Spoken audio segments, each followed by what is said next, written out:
Tem dias que é uma loucura total pra quem tá antenado nas novidades, e pra dar conta de tudo eu tinha que ter 4 olhos, 2 pares em 2 telas diferentes, pra talvez conseguir trazer todas as novidades pra cá. Como é uma missão impossível quase, eu resolvi trazer alguns, né, não todos, e alguns também eu demorei um pouco mais. E assim, eu tô rezando pra que os serviços se revezem aí nas estreias, porque, gente, tá ficando complicado aqui.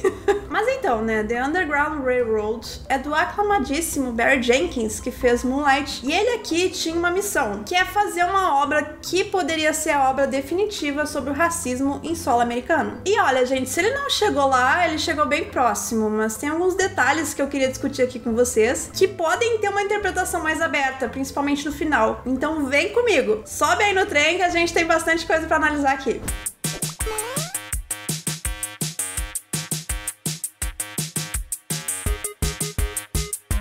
Se caiu de paraquedas aqui no canal, já vai se inscrevendo pra não esquecer. E se já é inscrito, já vai deixando aquele like pra apoiar o movimento. Obrigada aos membros do canal por me ajudarem a manter o projeto. E se quiser ajudar também, tem vários valores, uns até bem em conta. Com R$3 aproximadamente, tu já consegue me ajudar.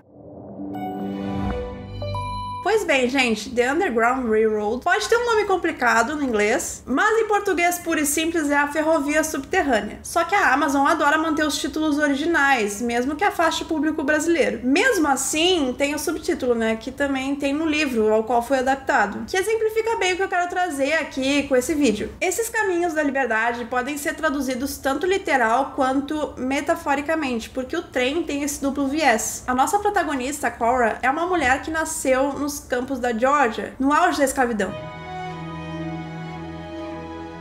Os estados naquela época tinham regras diferentes e tu podia morrer ou viver dependendo de onde estivesse. Aqui o texto é bem didático com relação a como cada estado tratava o negro, livre ou não. Portanto, na Geórgia era comum a morte dos homens e mulheres negros a troco de nada, e a todo tipo de atrocidade que se podia cometer, porque eles eram vistos como animais e tratados como tal, inclusive na hora de procriar. Juntavam um homem de boa saúde com uma mulher que consideravam robusta para criar uma criança forte, visando sempre o trabalho. E em certo ponto, eles eram até supervisionados. Um dos escravos ali odeia tudo isso e sonha em fugir, e vê na Cora, que tem um histórico de fuga na família, uma boa companheira para isso. E aí, depois de muita luta e muita tortura psicológica, e depois também de queimarem o escravo vivo, eles decidem finalmente sair pela ferrovia secreta. E depois de muito BO e de muita morte de um homem branco pelo meio do caminho, pelas mãos da Cora, sem querer, eles conseguem alcançar o trem rumo à Carolina do Sul. E aqui vocês já podem traçar a primeira analogia ao ponto principal que eu quero tocar. A Cora, além de ter nascido na plantação, foi abandonada pela mãe desde cedo. No fim, a gente descobre como tudo aconteceu e a gente já chega lá. Mas o principal aqui é como ela se sente com relação a isso. A vida dela é movida à base da raiva e ao rancor que ela sente por ter sido deixada pra trás. Por isso que a liberdade aqui pode ser encarada também como o perdão à mãe dela, ao passado sendo deixado pra trás, para que ela possa vislumbrar um futuro melhor, sabe? Tem esse tipo de analogia.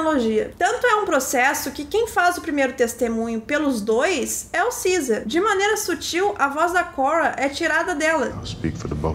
E durante todo o trajeto ela vai adquirindo essa voz e vai se impondo cada vez mais. Na Carolina do Sul ainda é sul, mas eles vivem uma vida totalmente diferente, aparentemente, né? E a montagem é muito perspicaz nisso, porque cria a sensação de segurança num primeiro momento. E depois tira completamente, mostrando que por trás das boas intenções tinha um lado obscuro de esterilização e violação médica do corpo negro. É o conhecidíssimo racismo estrutural, onde o negro pode prosperar somente sob supervisão do branco, que continua oprimindo de outras formas mais veladas. O César e a Cora percebem isso depois de um tempo, e ela é obrigada a confiar de novo em um branco para poder fugir. Mas aí é tarde demais pro César, que fica para trás. E isso vai sendo uma constante na vida dela. Ela vai conhecendo pessoas e precisando deixá-las para trás para poder seguir nessa jornada rumo ao desconhecido, a uma América que aceite ela como ela é, ou aonde pelo menos ela possa se sentir segura em território americano. Já que ali ela morreria, ou no melhor dos cenários ela ia ser esterilizada, ela resolve meter o pé. Até porque ao longo do caminho existe também o algoz dela, que tá sempre quase alcançando ela. Então, depois de tudo que ela passa sozinha, depois de implorar pra poder sair do subterrâneo, e aí também entra a perseverança dela em sobreviver e a seguir a jornada, né? Ela encontra uma luz do fim do túnel, digamos assim, ainda que mínima, de um homem que esconde um segredo muito maior do que ela no sótão da própria casa. É aí que a nossa queridíssima Cora vai parar na Carolina do Norte, que no primeiro momento tu pensa, ora, Norte já era melhor, não é mesmo? Não, não era. É bem pior, inclusive. E lá, especificamente, eles erradicaram os negros em prol da religião, que faz com que eles queimem livros e matem pessoas negras ou pessoas que ajudam eles de alguma forma. É uma comunidade, assim, bem ruim. Nessa jornada, a Cora conhece o dia a dia da Grace, que nunca viu a luz do sol sem ser através de um buraquinho. E também conhece outro tipo de preconceito ali naquela terra. Os negros foram substituídos pelos irlandeses. E por sofrer essa injustiça, a irlandesa que trabalha na casa do homem que resgatou a Cora foi a pessoa que tacou fogo na casa deles quando descobriram o que eles escondiam. Porque ela tinha muita raiva, mas essa raiva também se voltou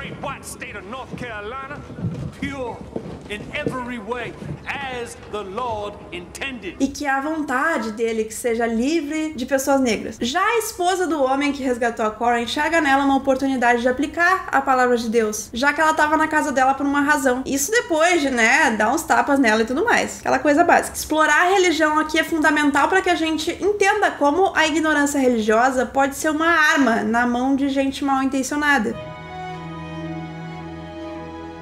No fim das contas, ela é resgatada da morte pelo seu algoz, que pega ela e mais um rapaz, e viaja através do Tennessee, um local de negros livres, e que é a terra do pai do algoz. Um homem extremamente bom e justo, e que sempre falava do grande espírito, algo que ele nunca entendeu e que se manifestava em qualquer um de bom coração e de boas intenções. O grande espírito é democrático e acompanha tanto negros quanto brancos, mas ele nunca entendeu e nunca aceitou isso, o que fez com que as suas ações ali se tornassem as de alguém que, assim como a protagonista, foi consumido pela raiva e pelo ressentimento, não de abandono parental especificamente, mas de abandono espiritual, de nunca ter sido apto a se conectar com esse grande espírito na fase adulta. E é interessante aqui que ele se manifesta bastante nas chamas, sejam elas utilizadas para iluminar, aquecer ou dizimar uma vila inteira, Aqui dispensa comentários porque o Barry Jenkins faz cada quadro dessa série se tornar uma obra de arte. Ele utiliza muito bem a luz, nenhum enquadramento é em vão ali, e ainda que exista uma falta de luz em algum momento, é sempre intencional e para focar em algum detalhe, algum olhar ou destacar alguma iluminação específica. E aí, enquanto eles estão no Tennessee, ela encontra com o Joshua, e ele também foi tocado pelo grande espírito, tanto que ele vai em paz quando chega a hora. Dá até uma paz em quem assiste também, depois de ver tanto sofrimento. E ela tenta o mesmo caminho, mas ainda não tá pronta 100%. Ela ainda não aceitou a paz interior, em definitivo. Ela ainda não confrontou o passado, e ela ainda tem uma missão nessa trajetória que parece interminável. E uma coisa que merece ser destacada aqui, e que eu falei, é que o grande espírito é democrático, e assim o sendo, quando o Homer tá em ação, as chamas se apagam, porque nele não bate, ele não sente. Inclusive, ele merece um destaque aqui, porque juntamente com os atores adultos, Chase Dillon tá incrível no papel. Ele tá parecendo um mini-homem mesmo, e faz uma diferença absurda nessa questão de alguns homens negros não entender essa estrutura de racismo e se subjugarem ao papel de opressor também, seja nas fazendas, ajudando nas chicotadas, seja na caça à população negra e por aí vai. Ele tá meio blindado ali ao racismo por ter um salvador branco, digamos assim, e não enxergar o racismo na própria pele, nem quando acusado na Carolina do Norte, por exemplo. Mas no arco da Cora, depois de ser salva pelo Royal e os capangas dele, ela enxerga finalmente uma América diferente lá.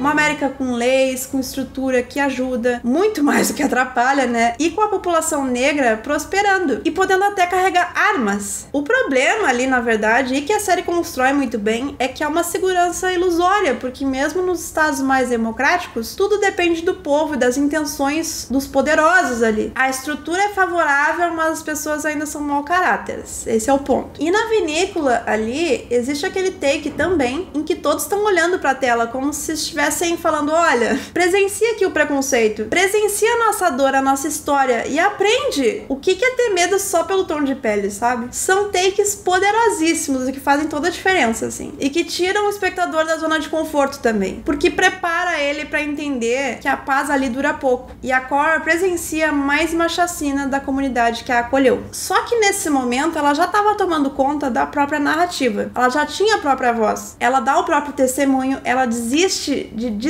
de viver e principalmente ela dá o tiro no próprio algoz para acabar de vez com a perseguição direta. E pra ela poder seguir em frente. Era algo pendente pra ela, que foi tirado dela quando ela foi resgatada, e que era necessário fazer. Assim, ela pôde seguir em frente e não deixar a nova companheira pra trás. E nesse momento, ela abraça a história dela, ela abraça o perdão e ela planta as sementes que ela carregava como herança da mãe. Ela deixa aquela angústia embora pra poder vislumbrar o futuro e pra poder ela mesma ser a figura materna daquela criança que precisa dela mais do que nunca. Plantar sementes era o perdão que ela precisava e o plantio da raiva que saiu de dentro dela. Uma raiva que depois que a gente conhece a história da mãe, era infundada, já que a Mabel, a mãe dela, era uma mulher espirituosa e justa e jamais deixaria a filha dela pra trás. Ela morreu de uma forma que quase pega a Cora lá no pântano com a picada de uma cobra. E essa reconciliação com a figura materna fortalece ela e faz com que ela crie uma esperança para que a menina também tenha uma chance de enxergar um futuro melhor. Eu amei essa série, apesar dela ser bem densa, e as atuações, junto com a beleza das cores e enquadramentos, faz essa obra ser incrível. E óbvio, merecia um vídeo aqui, né? Eu não ia deixar passar. Mas será que eu fui muito longe da interpretação? Tu teve uma interpretação diferente? Comenta aí nos comentários pra gente trocar ideia. Infelizmente ela saiu num dia turbulento, então poucas pessoas falaram dela, e eu trouxe muito tempo depois também, mas eu tinha que trazê-la pra cá, mesmo que tardiamente. Espero que tenham gostado da análise e me diz aí tuas impressões da série. Ah, e muito importante, ela é uma minissérie, tá? Então, a princípio, não vai ter segunda temporada. Até a próxima e tchau!